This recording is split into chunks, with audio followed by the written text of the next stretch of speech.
Hello, my name is Joel and I'm here with my friend Jani. This is our project called Ragis.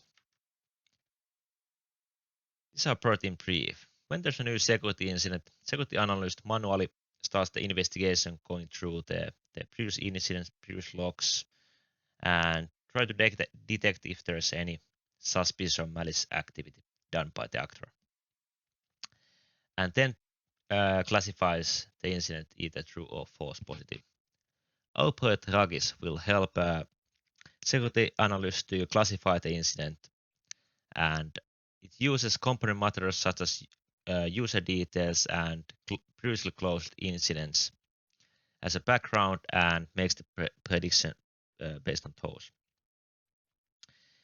Then the security analyst can use that prediction and summary of the incident and make the final call if it's either true or false positive. I will now hand over to Jani, and Jani will provide you the demo of the Huggies. Thank you. All right, then a quick demo. Start from the AI workbench, open up our application. We have two ways of doing this, either import CSV files or query from Azure. Let's start with the CSVs. Company documents go here.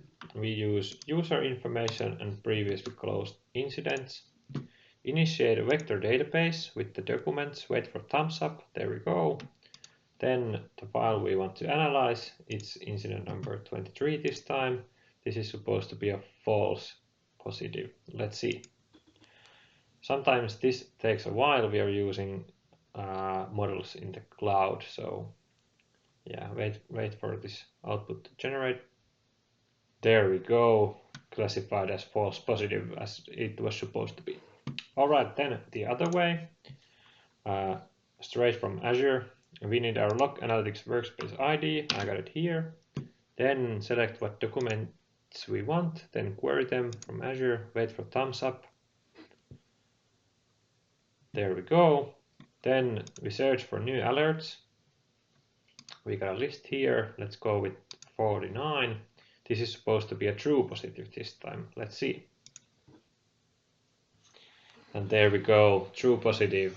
Their job title is marketing coordinator and they're being assigned global administrator role. So that gets caught as a true positive. That's pretty much it. Thank you and goodbye.